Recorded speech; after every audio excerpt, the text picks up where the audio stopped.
Irmãos, a gente está estudando o livro de Gálatas nos cultos e à noite, estamos revendo sobre a liberdade que Cristo nos trouxe, nos libertando do peso, dos sacrifícios, penitências que o homem tentou lá atrás, e que tenta ainda nos dias de hoje impor condições para que o homem alcance e também obtenha comunhão e salvação perante a Deus com práticas que desviam o verdadeiro evangelho de Cristo. A carta aos Gálatas nos traz a doutrina fundamental da justificação pela fé em Cristo Jesus e aprendemos que não é pela obediência às obras da lei, mas a carta é considerada uma carta magna, ou seja, uma carta importante, uma carta relevante da liberdade cristã e um manifesto contra o legalismo. E os legados dessa carta, específicos e duradouros, incluem, como foi dito, a justificação pela fé, liberdade cristã, e a epístola proclama, nesse sentido, a emancipação da igreja da escravidão da lei. Ela ensina que Cristo libertou os crentes para viverem em novidade de vida pelo Espírito, em vez de estarem presos a códigos ou dogmas religiosos. Vemos também nessa carta a unidade e igualdade. Aqui Paulo também enfatiza a igualdade radical de todos os crentes em Cristo, independente da origem étnica, social ou gênero. Não há judeu nem grego, não há escravo nem livre, não há homem nem mulher, pois todos formam um só corpo em Cristo Jesus. Isso podemos observar lá em Gálatas 3:28. E essa carta também de Gálatas, ela nos fala sobre a vida no Espírito e também da carne. Nos fala também da defesa do evangelho genuíno. E Gálatas serve como um modelo atemporal da defesa da pureza do evangelho contra falsos ensinamentos, como os dos judaizantes que tentavam adicionar requisitos legais à fé, no caso, a circuncisão. E os chamados agitadores, que além de deturpar o evangelho com a prática da lei, no caso a circuncisão, desacreditam da autoridade de Paulo. O livro aos Gálatas nos traz uma compreensão profunda e libertadora da graça de Deus, que moldou a teologia cristã ao longo dos séculos e inspirou figuras históricas como John Wycliffe, entre 1328 a 1384, Jan Hus, 1369 a 1415, e Martinho Lutero, na defesa da verdade do Evangelho. E baseados nisso, e também no que Paulo observou e apontou por diversas passagens bíblicas, principalmente em Romanos, como também aqui em Gálatas e outras passagens, eu gostaria de relembrar que completamos recentemente 508 anos da Reforma Protestante. Inclusive tivemos aqui culto, aqui na igreja referente à Reforma, a essa data, e também estivemos na Praça Pedro Toledo, onde tivemos a oportunidade de expor o motivo da nossa celebração e também exortando sobre a importância do arrependimento para a salvação e a condenação eterna que a vida em pecado produz e conduz. Como disse, estamos estudando o livro de Gálatas, que nos mostra a liberdade que Cristo nos trouxe, libertando-nos do peso das penitências, sacrifícios, que o homem tentou e ainda tenta nos dias de hoje impor para que o homem obtenha salvação. E peço que os irmãos abram suas Bíblias aí em Gálatas 5, versículo 1. Gálatas 5, versículo 1, inclusive foi um versículo que terminamos o culto de domingo. Gálatas 5, verso 1.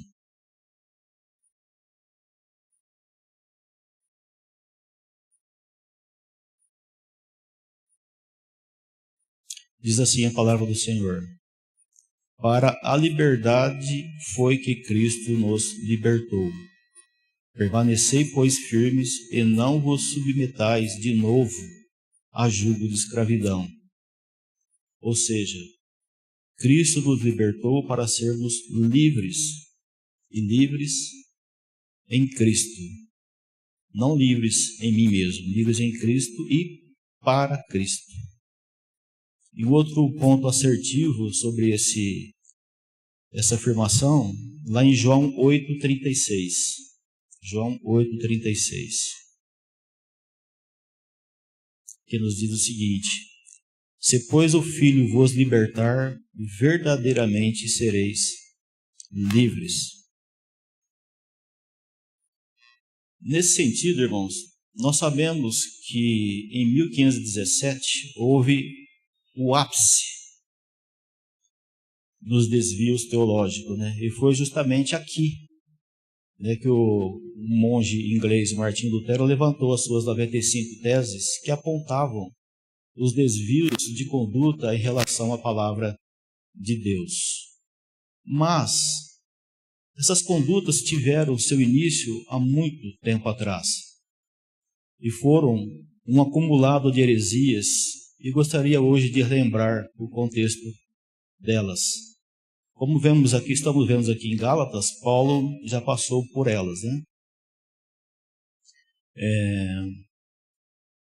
Irei citar algumas aqui para observarmos e termos a ideia de que Cristo nos libertou e somos livres. Ano 300 depois de Cristo inicia a oração pelos mortos e a se fazer o sinal da cruz. Mas vemos na palavra do Senhor que ela adverte que cada um dará conta de si mesmo perante a Deus. Abra suas Bíblias em Ezequiel, por favor, 18, versículo 20. Ezequiel 18, 20.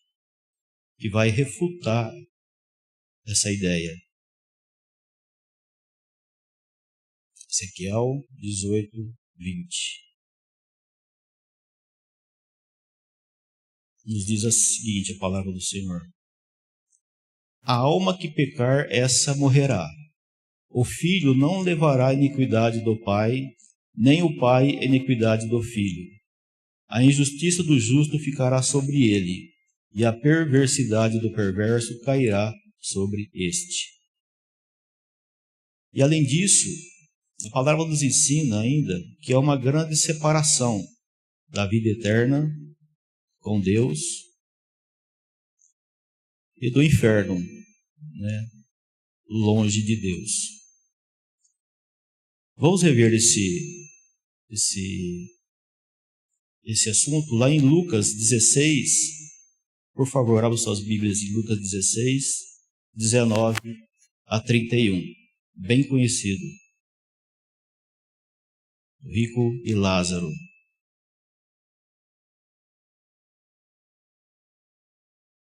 Lucas 16, 19 a 31.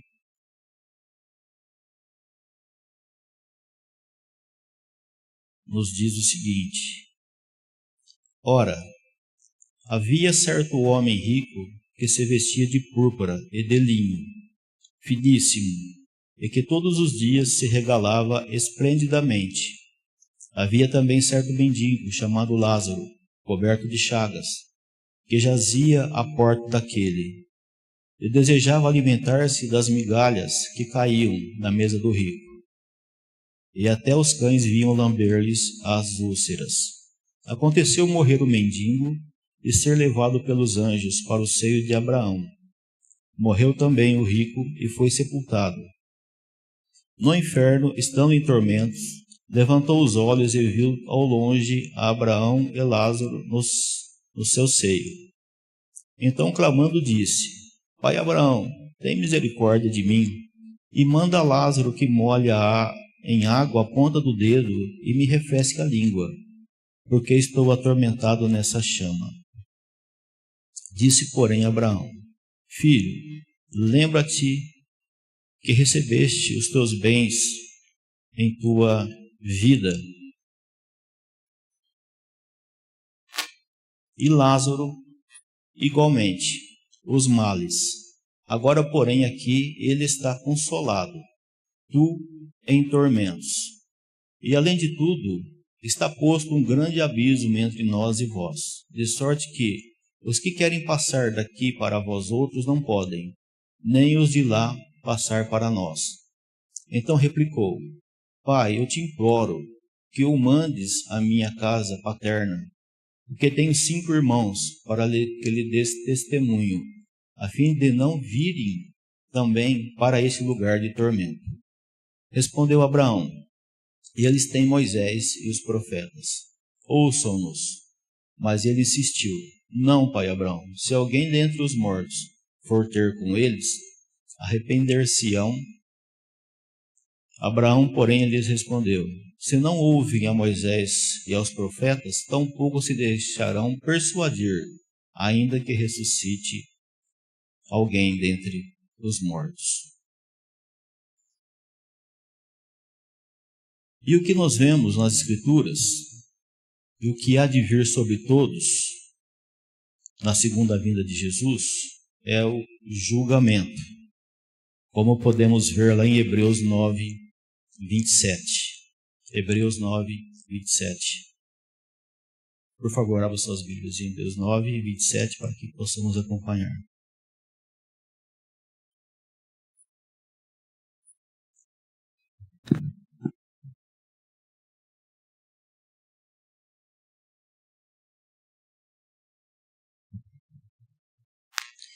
E assim, como aos homens está ordenado morrer uma só vez, vindo depois disso o juízo. Ou seja, o homem, o ser humano, tem apenas uma vida para se arrepender e crer. Um outro ponto que podemos abordar aqui, dessas heresias vindas ao longo dos anos, no ano 320, inicia a confecção e uso de velas acesas no culto. Mas Cristo nos libertou, irmãos, para sermos livres em Cristo. Vamos ver isso lá em João 8, 12. Evangelho de João 8, versículo 12.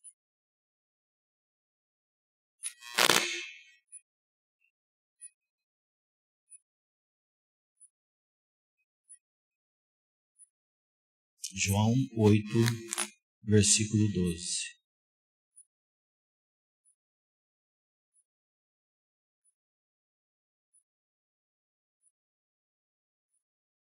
Diz assim a palavra do Senhor: De novo lhes falava Jesus lhe dizendo: Eu sou a luz do mundo. Quem me segue não andará em trevas. Pelo contrário, terá a luz da vida. Ou seja, Jesus é a nossa luz. Temos também nesse sentido o Salmo 119, versículo 105. Salmo 119, versículo 105.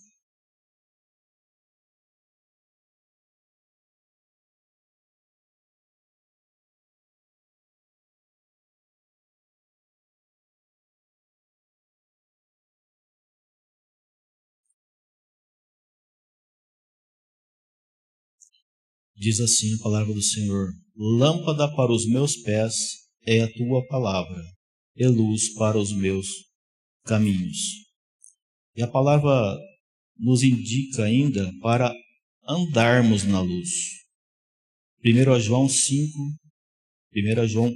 de 5 a 7. 1 João 1, de 5 a 7.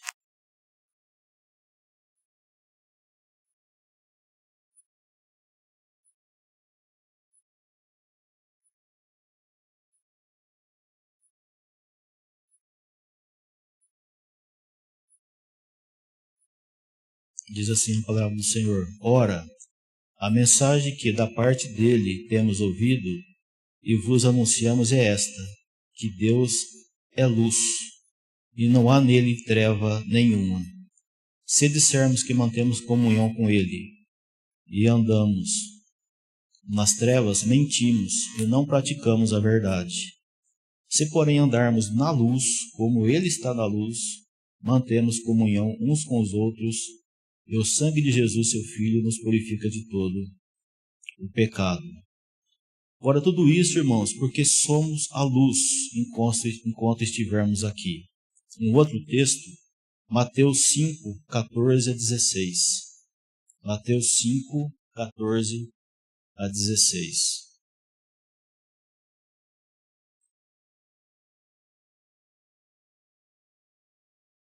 Só lembrando os irmãos, enquanto os irmãos acham aí, que a ideia, né, é que Cristo nos libertou para sermos livres, né, em Cristo e para Cristo.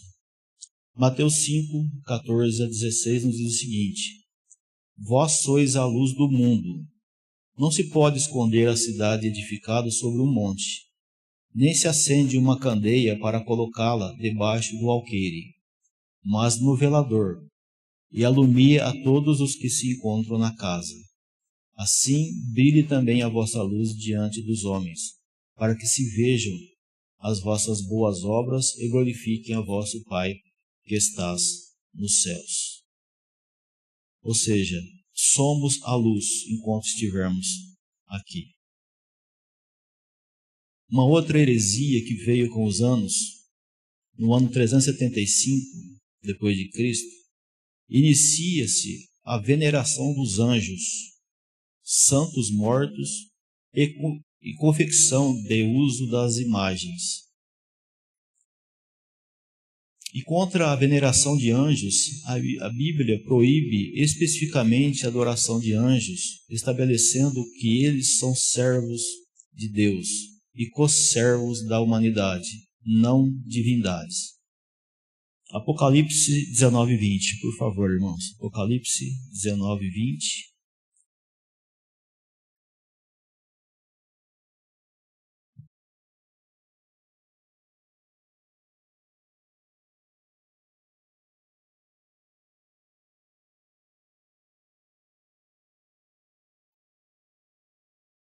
Diz assim: Então me prostrei aos seus pés para adorá-lo.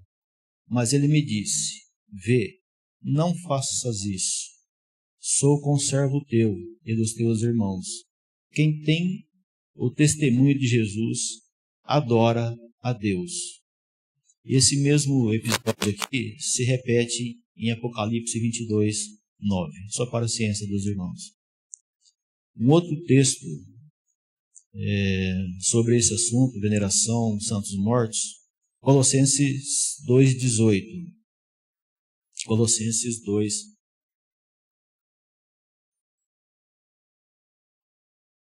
Apocalipse 19, 10. Desculpa. 19, 10. Desculpa, irmãos, eu falei errado aqui. Apocalipse 19, 10. Diz assim, vou ler novamente. Então me prostrei aos seus pés para adorá-lo. Mas ele me disse: Vê, não faças isso. Sou conservo teu e dos teus irmãos, que têm o testemunho de Jesus. Adora a Deus. E esse mesmo episódio aqui se repete em Apocalipse 22, versículo 9. Um outro texto, irmãos, que eu comentei aqui, Colossenses 2, 18. Também trata nesse sentido. Colossenses 2, 18.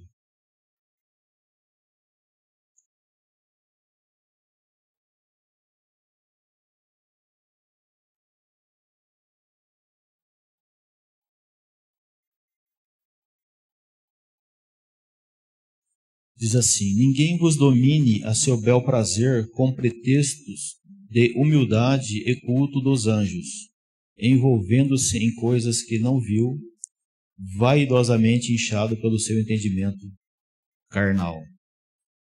Mais um texto, irmãos. Mateus 4, 10. Mateus 4, versículo 10.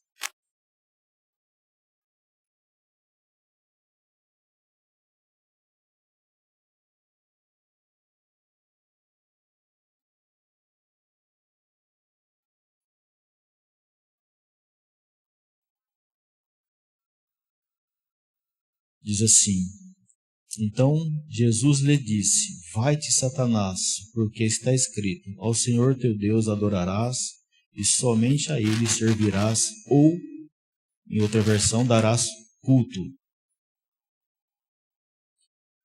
Contra a confecção de uso de imagens para adoração.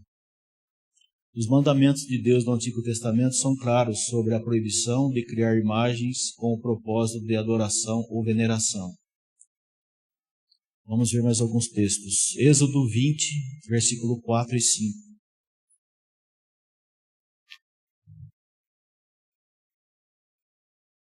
Êxodo 20, versículos 4 e 5.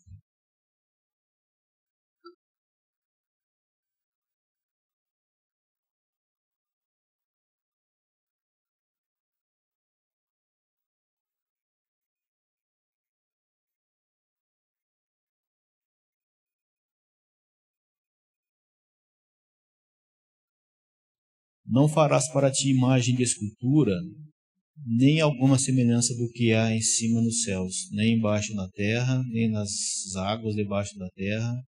Não te encurvarás a elas, nem as servirás, porque eu, o Senhor teu Deus, sou Deus zeloso. Deuteronômio 27, 15.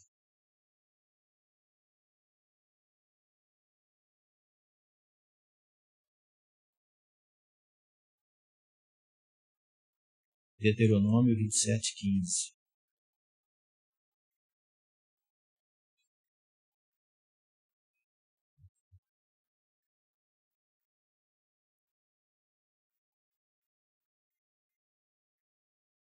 Diz assim: Maldito o homem que fizer imagem de escultura ou de fundição, abominação ao Senhor, obra da mão do artífice, e a puser em lugar oculto.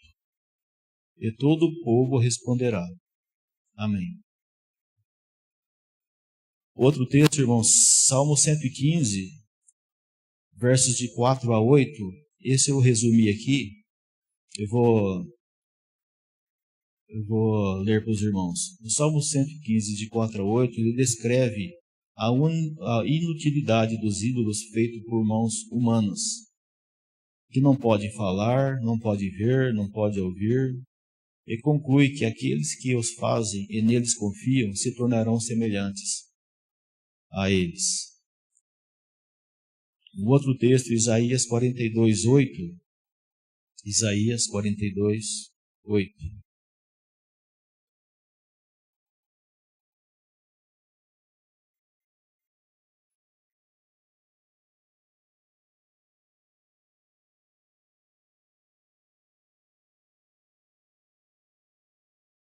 Nos diz o seguinte: Eu sou o Senhor, e este é o meu nome. Não darei a mais ninguém a minha glória, nem o meu louvor às imagens de escultura.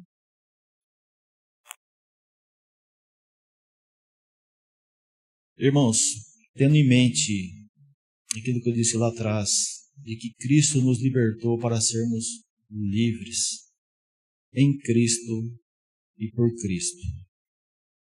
Mais uma das heresias: no ano 500, sacerdotes e padres com roupas exclusivas e distintas, visto isso como luxo excessivo e também um afastamento do estilo de vida humilde e simples.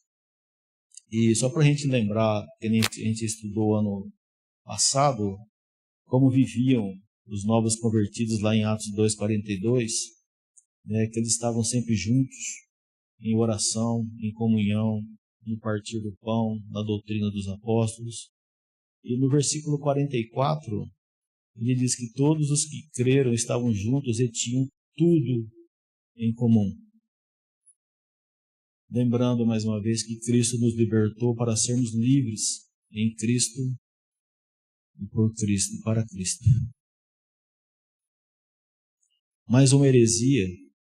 Ano 593, Gregório I estabelece a doutrina do purgatório, lugar intermediário entre a terra e o céu, para purgar os pecados dependendo das ações ou atitudes dos vivos em relação ao morto, podiam ser liberados de estágio e seguir para o céu.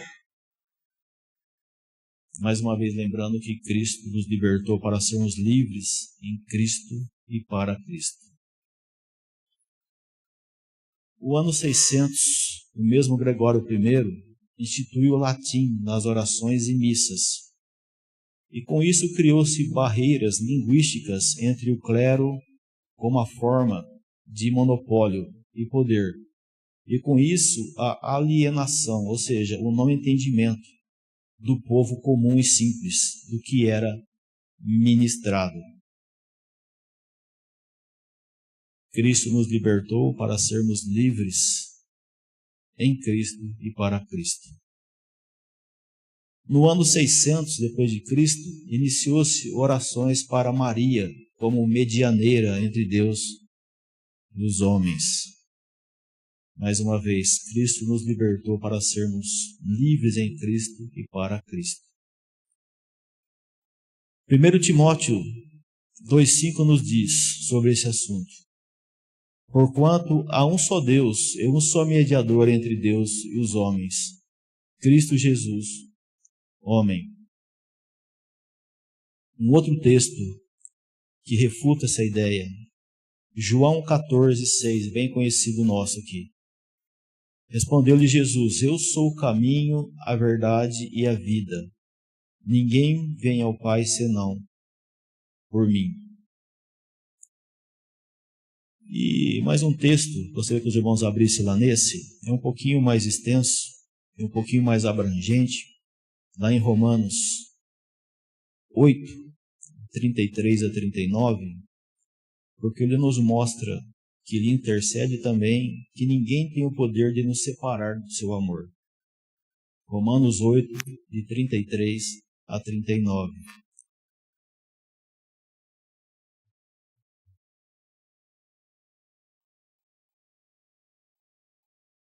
Nos diz assim: quem intentará acusação contra os eleitos de Deus?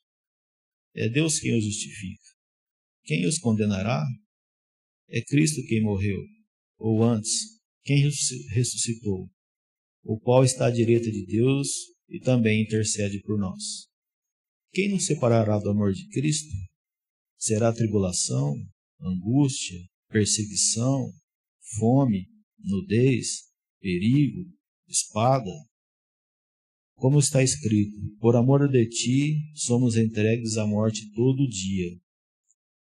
Fomos considerados como ovelhas para o matadouro. E em todas essas coisas, porém, somos mais que vencedores, por meio daquele que nos amou. Porque eu estou bem certo de que nem a morte, nem a vida, nem os anjos, nem os principados, nem as coisas do presente, nem do porvir, nem os poderes, nem a altura e nem a profundidade, nem qualquer outra criatura poderá separar-nos do amor de Deus que está em Cristo, nosso Senhor.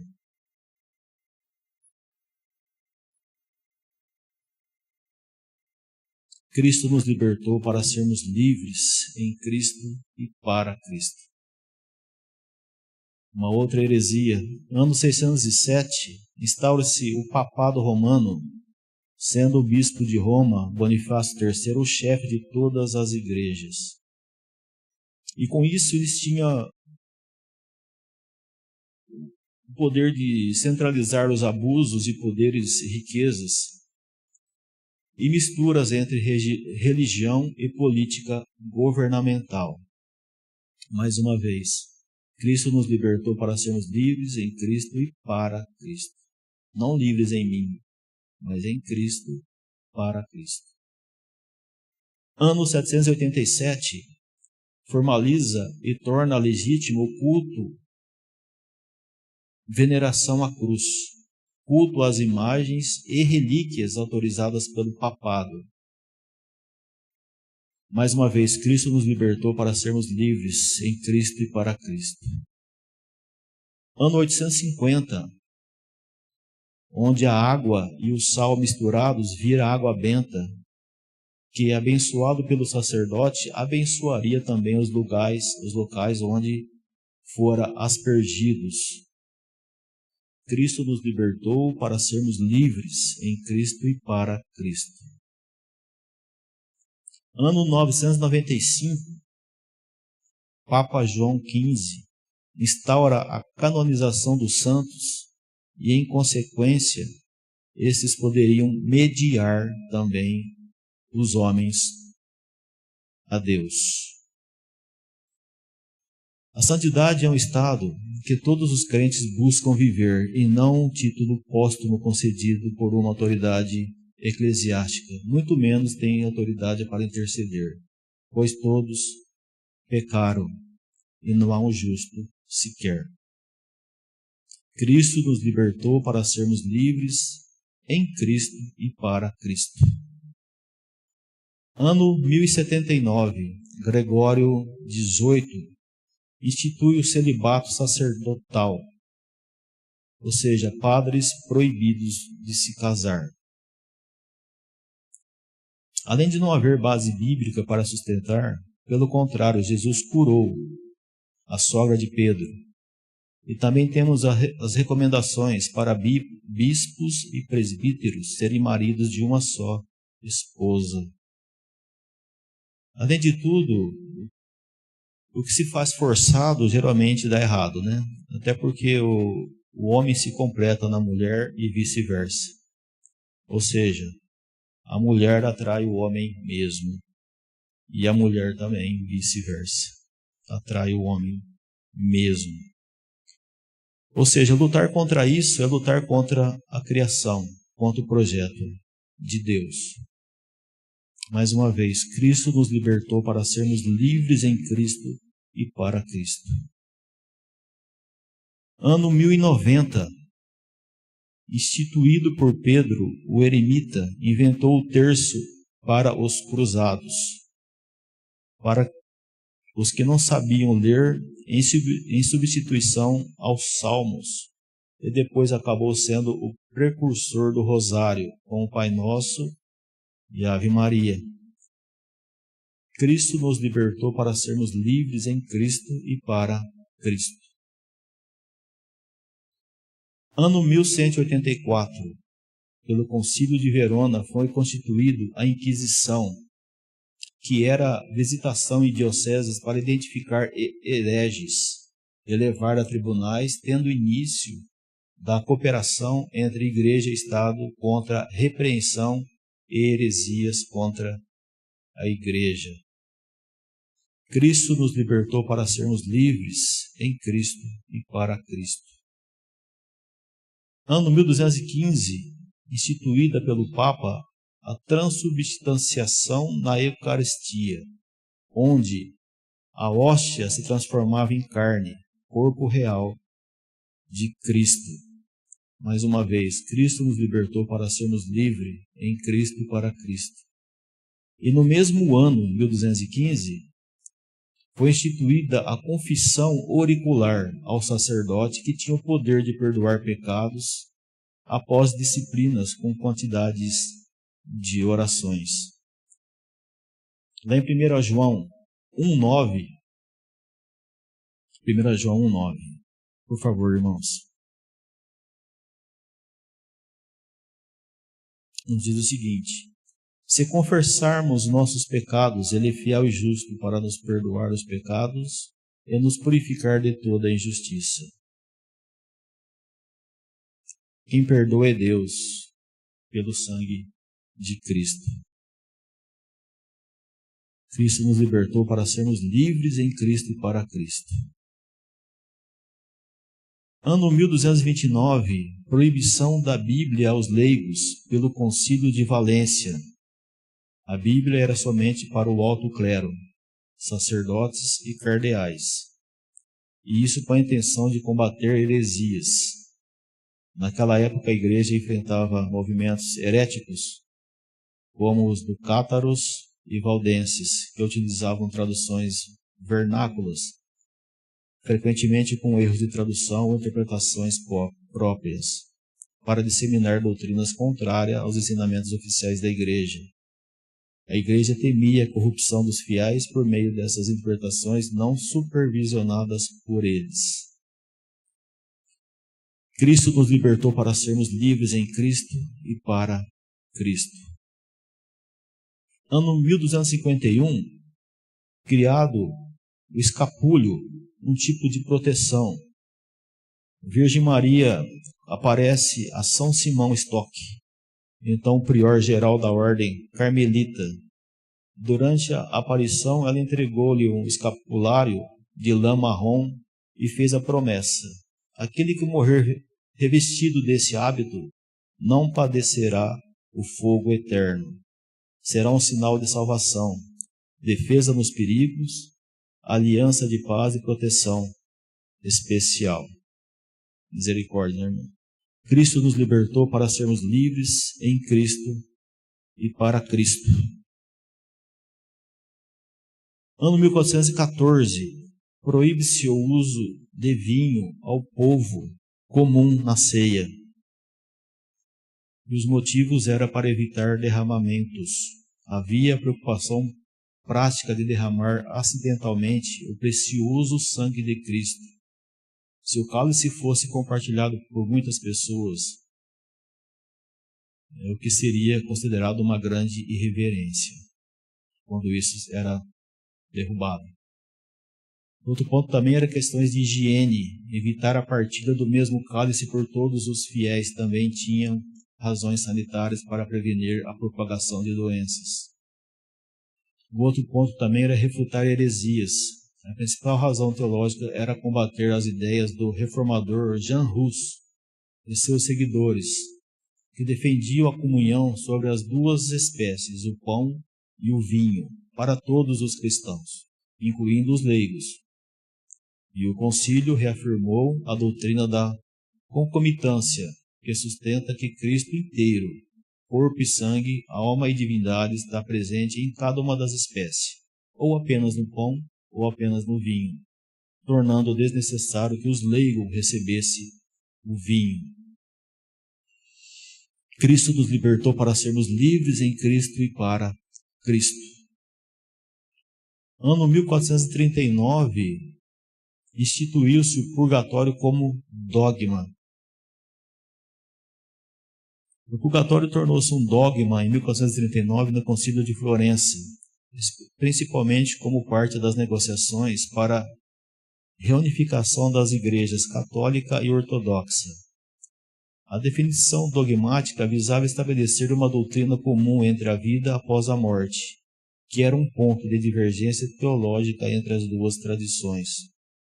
E embora a crença em uma purificação pós-morte existisse desde os primeiros séculos do cristianismo, não havia uma definição dogmática formal e universal aceita.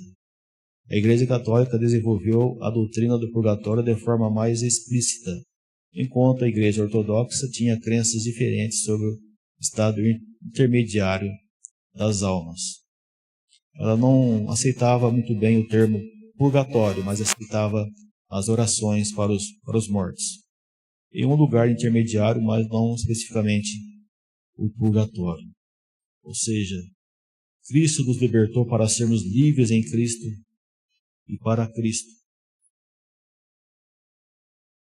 No ano 1439, instaurada a doutrina dos 7 sacramentos.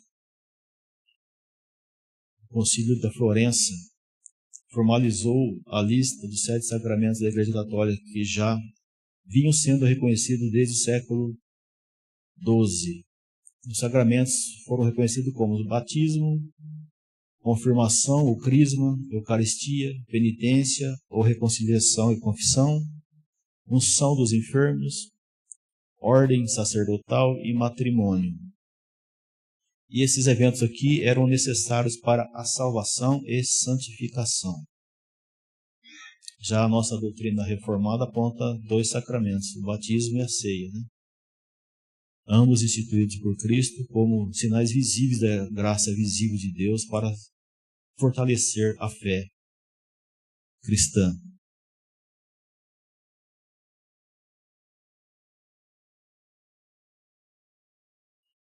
E no caso aqui,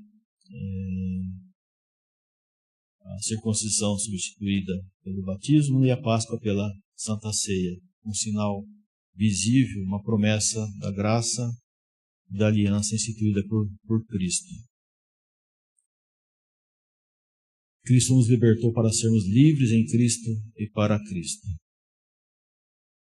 Ano 1508 a 1513, tem esses anos todos aí, constituiu-se a oração a Ave Maria. Cristo nos libertou para sermos livres em Cristo e para Cristo. Ano 1200, ano do auge das heresias, com o Papa Leão X, no intuito de se criar uma grande basílica, e precisando de recursos, institui a indulgência papal, onde qualquer homem só seria salvo mediante a posse de um documento assinado pelo Papa e teria seus pecados cancelados e herdaria a salvação pela compra e posse desse documento. Cristo nos libertou para sermos livres em Cristo e para Cristo. E a reforma, irmãos, veio para formar novamente o conceito correto da palavra, voltar-se às Escrituras. E tivemos, além do que já citamos, Calvino, Zwinglio, reformando, voltando à forma. E isso é fundamental para o cristão verdadeiro e constante. Somente Cristo, somente a fé, somente a Escritura, somente a graça e glória somente a Deus. Nesse sentido, irmãos, eu gostaria que os irmãos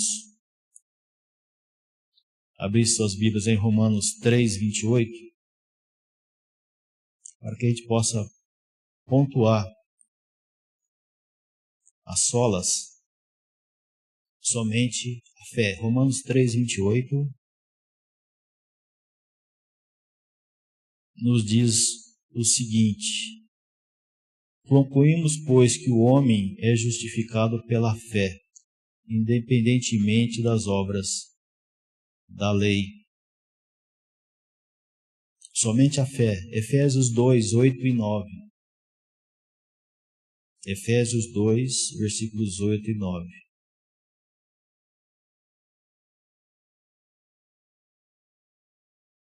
Porque pela graça sois salvos por meio da fé.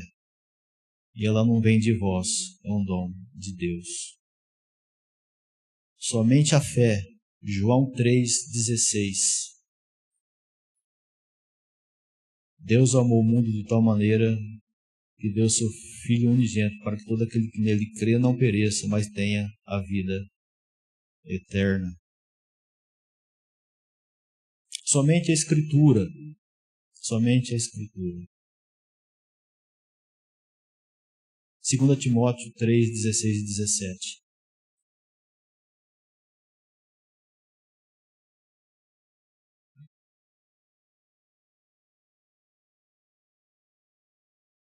Segunda Timóteo 3, 16 e 17. Toda a Escritura é inspirada por Deus e útil para o ensino, para a repreensão, para a correção, para a educação na justiça, a fim de que o homem de Deus seja perfeito e perfeitamente habilitado para toda boa obra. Um outro texto, Mateus 4, 4. Mateus 4, 4. Somente a Escritura.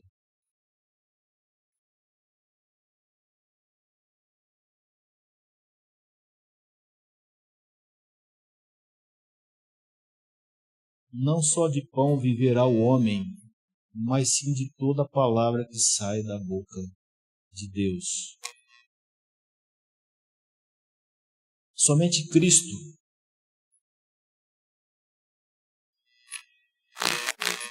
João 14, 6. João 14, 6.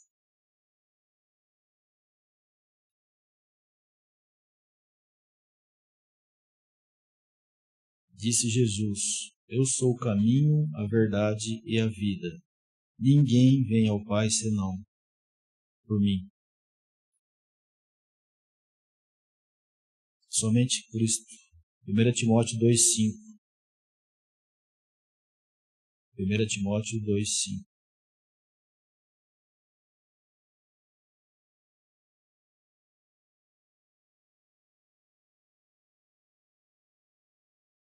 Porquanto há um só Deus e um só mediador entre Deus e os homens, Cristo Jesus, homem. Somente Cristo. Atos 4,12. Atos 4, versículo 12.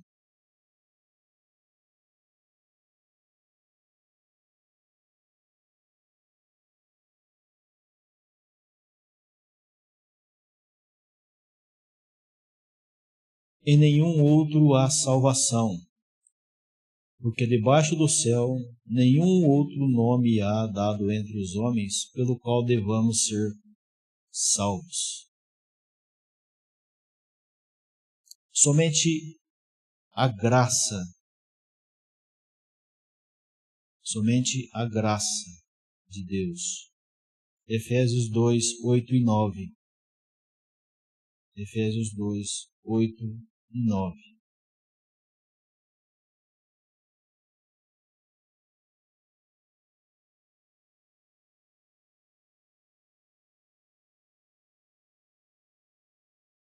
Porque pela graça sois salvos, mediante a fé, e isso não vem de vós, é dom de Deus, não de obras para que ninguém se glorie. Romanos 3, 24. Romanos 3, 24. Somente a graça. Sendo justificados gratuitamente pela sua graça, mediante a redenção que há em Cristo Jesus. Glórias somente a Deus. Romanos 11, 36. Glória somente a Deus.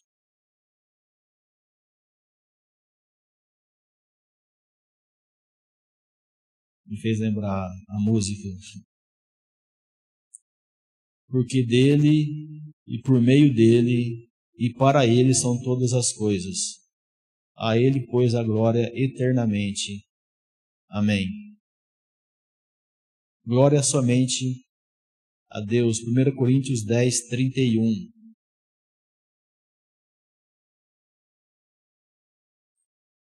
O nosso tema desse ano. Portanto, quer comais, quer bebais ou façais outra coisa qualquer, fazei tudo para a glória de Deus. Salmo 115, versículo 1. Salmo 115, versículo 1.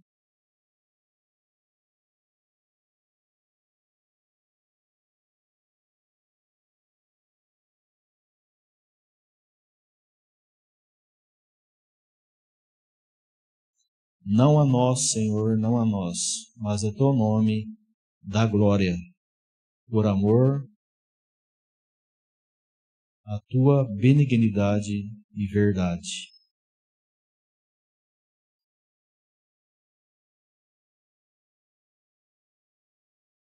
Louvado seja Deus por sua palavra e por homens do passado que se mantiveram firmes nas Escrituras, e igrejas que hoje buscam o genuíno Evangelho. E para nós, irmãos, motivação para não retroceder e continuarmos firmes nos caminhos e palavras do Senhor. E mais um texto para que a gente não caia em erros e fique um alerta. Abram suas Bíblias para a gente finalizar lá em Gálatas 1, de 6 a 9.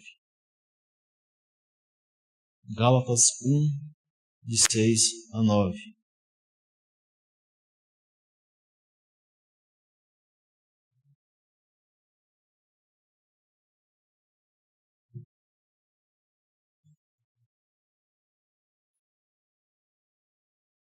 Admira-me que que estejais passando tão depressa daquele que vos chamou na graça de Cristo para outro evangelho, o qual não é outro senão que há alguns que vos perturbem e querem perverter o evangelho de Cristo.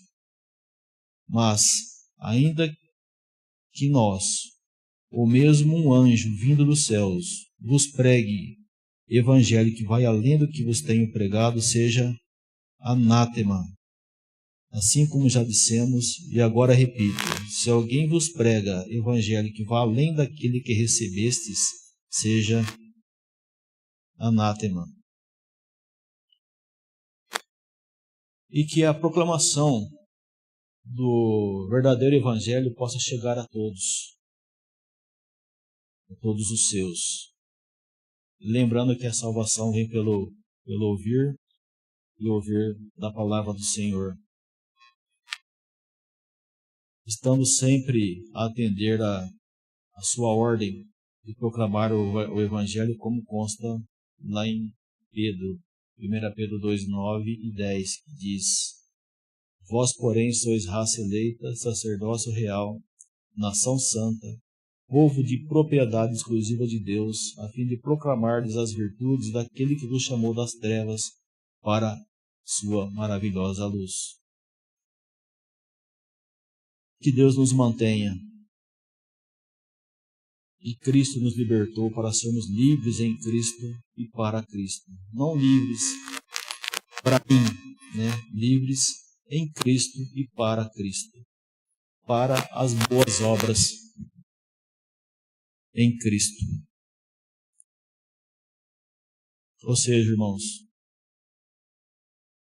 já está tudo revelado.